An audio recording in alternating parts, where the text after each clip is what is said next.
Hi there, Rick with Smart Drive Test talking to you today about your road test preparation.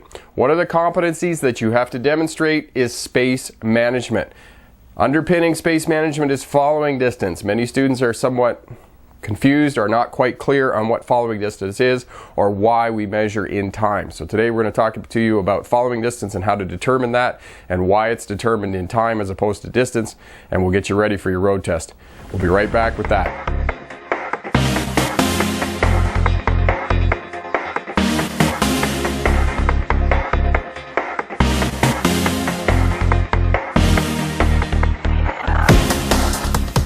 Hi there, Rick. Welcome back. Talking to you today about following distance for the purposes of your road test. In your road test for cars and light trucks, you need to maintain a following distance of 2 seconds. For commercial vehicles, it's closer to 5 seconds, especially the bigger the vehicle is.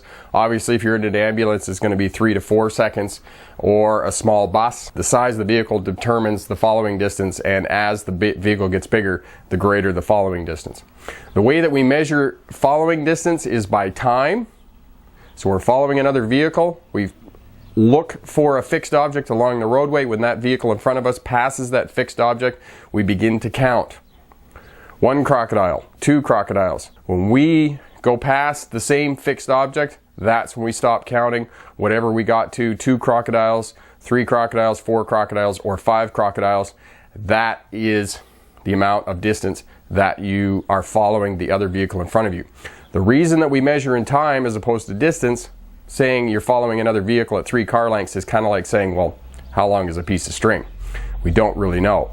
We can determine, however, if we measure by time, exactly how far we are behind that vehicle. If you're traveling in a speed zone of 60 kilometers an hour, you're traveling at approximately 17 meters per second. Therefore, if you're maintaining a 2-second following distance behind the vehicle in front of you at 60 kilometers an hour, you're at approximately 34 meters behind the vehicle in front of you. If you go out onto the highway and increase your speed to 100 kilometers an hour, your traveling distance is now 28 meters per second at 100 kilometers an hour.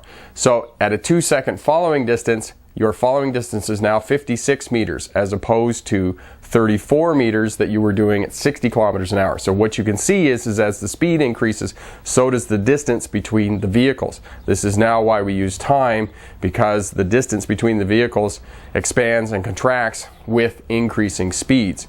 And speed is the most important factor in determining how fast a vehicle will stop. That is now why we measure following distance in time as opposed to distance.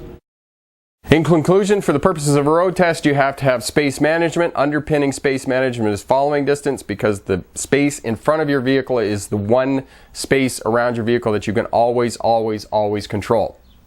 2 seconds for light trucks and cars. For commercial vehicles, it's 5 seconds following distance.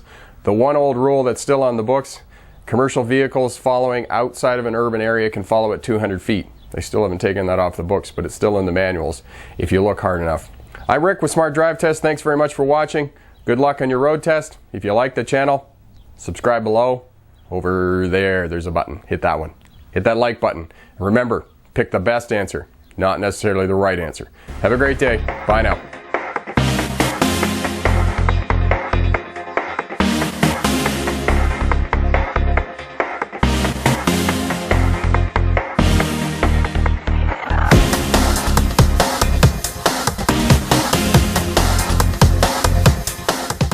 Major components of road test.